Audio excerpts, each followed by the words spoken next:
Yeah, and to be clear, right, because my training was in history and anthropology, right, and you're just part of coming up in that discipline is you're always looking in decades and centuries for trends.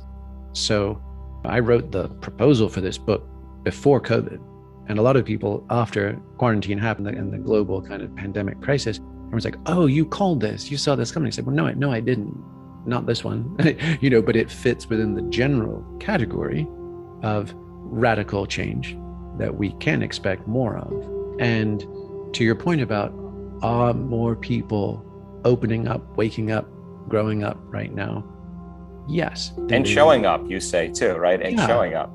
Yeah. Well, that is ultimately the final and hardest part, but also the most beautiful and powerful. And I think it's all the things are happening exponentially right now. So that sort of sense of things are getting exponentially better. If you follow Steven Pinker or Matt Ridley, like the Rational Optimist, or Hans Rosling's famous TED talk about, like with all the little bubbles about great things happening in the world. Like, it absolutely is true. War is down, literacy is up, nutrition is up, poverty is down, all these things. We're like, hey, this is working, people. If it bleeds, it leads. We get a ton of scary media, but really a ton of good things is happening. And it's absolutely true when you look at life through that lens. And then we shift and you sort of see Antarctic ice shelves falling into the ocean, and you see Amazonian forest fires, and you see riots in the streets, and you see increased poverty. Depending on who's measuring it, you see an awful lot of the bottom 4 billion in the world experiencing global migrations, refugee crises. Your heart breaks. And you're sort of like, oh my God, things are getting exponentially worse. Which is it? And my sense is that it is both are happening at the same time. And because that's such a weird thing, also, we are aware of it. We're sort of blessed and burdened with the responsibility of almost God's eye consciousness on this whole human experience. And there was an article in the MIT Reader that just blew my mind like 6 months ago. And it was just a 2-page timeline of humanity's awareness of their own existential risk. And going back to 3000 BC all the way to today. And it was basically saying, like, yes, there have been epics, flood epics, and apocalyptic stories in religions for ages, but they almost all had something where there's some crazy inflection point, and then our people persist, or we get beamed up to the mothership, or go to heaven, or whatever it would be, but not the story of life on this earth could continue, but humans might snuff it. And he pins it really down to like 1750 to 1800. And it was two things. It was the discovery of Halley's Comet and the fact that, oh, wow, there's that thing out there and it's coming this way and it looks like it might even hit us. And the early evolutionary, like paleontology, like there's all these weird bones of these fantastical creatures that don't seem like they're around anymore. And that was really the beginning of our own awareness of our potential mortality and fragility as a human species. And at the same time, we've got the Large Hadron Collider allowing us to look at literally the moment of the Big Bang. And we've got a sense of stars and galaxies and planets. And we've got cell phone videos of a poor solitary man saying, I can't breathe and I'm dying. And you're like, holy moly, like that amount of complexity and that amount of responsibility and possibility and humanity is breaking a lot of people's brains and hearts. And so the question is always, so what do we do with that? And we sort of have this God's eye perspective just in time to realize, oh, wow, the very same amazingly advanced technological scientific society that has provided most of the tools to expand our awareness might have also overclocked itself. We might have also used a little too much, burned a little too much, grown a little too big, all these things. So it's this kind of baffling, like, are we celebrating or are we grieving? And which side of the bed I get out of on a given day kind of determines which reality I'm living into. Just to acknowledge it's not that we've lost our minds. The world has.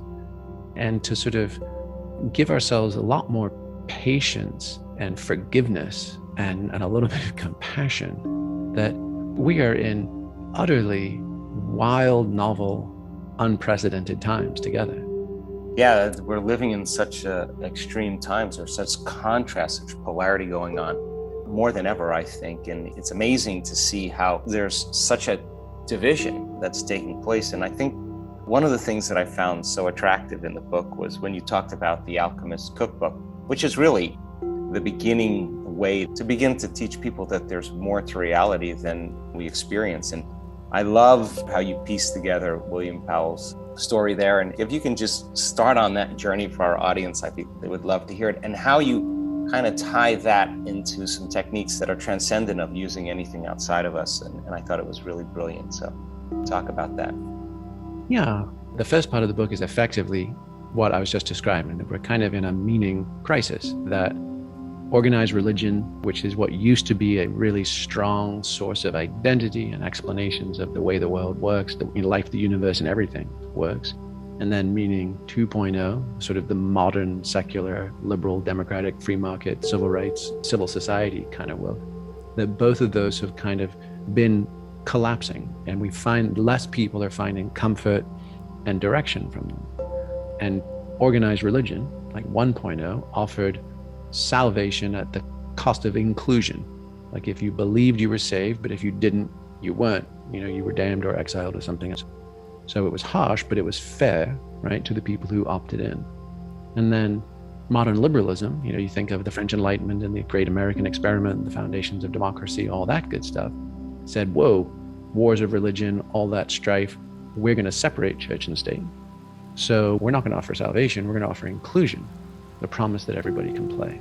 So if we're going to try and rebuild meaning to face this meaning crisis so we can be healthier and more resilient and make better decisions for ourselves and together, then what does meaning 3.0 look like? Can we have inclusive salvation? And I think at least I would make the case, I think it's fairly clear that these days, tops-down solution is not going to work. Right? There's too much of a pluralistic world out there. There's too many unique and important differences and that are important to honor culturally, personally, all these kind of things. And when folks, especially in the 20th century, tried tops-down solutions like socialism and communism, right? They didn't end well. And part of that is because if the ends are literally heaven on earth or off it, some form of utopia, then the means are always justified. So you're like, okay, we can't go down that road either. So if we're going to build a meaning 3.0, instead of like, what would Jesus do? You could do like, what would IDEO do? What would a design firm do? And IDEO has famously built a human-centered design toolkit because they built computer mouses for Apple and they built office chairs for Steelcase and they did all kinds of really neat design projects. But then they're like, you know what? Actually, the most valuable thing we do is how we think about designing things. And let's share that with the world, so that people in Ghana, people in Delhi, people in Sao Paulo, communities who have real problems and challenges can use our process to come to better grassroots solutions that they've chosen for themselves, instead of like an NGO, instead of Bill Gates Foundation, instead of any of those things saying you oughta. So the question there is now, how do we take that and how do we apply the notions of how do we provide peak experiences, healing and connection in a way that's open source, so it's not patent protected, it's not, anybody can use it if they want.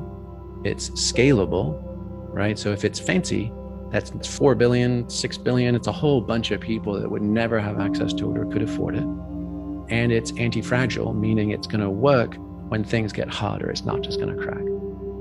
And so the thought experiment there is like, well, if you're trying to provide healing, inspiration, and connection to as many people as possible with the simplest but most powerful tools we can get our hands on, you kind of are drawn again and again to like, well, what are our evolutionary drivers? What are the strongest things in our bodies and brains that we are hardwired to do? And can we use those? Can we, almost like acupuncture, can we find those forces and then tweak them or tune them to deliver more of the nutrients that we thrive on? So very specifically, respiration, embodiment, sexuality, substances, and music become 5 of the most obvious and strongest ways for us to tweak and adjust our neurophysiology and with it, our psychology to accomplish that goal.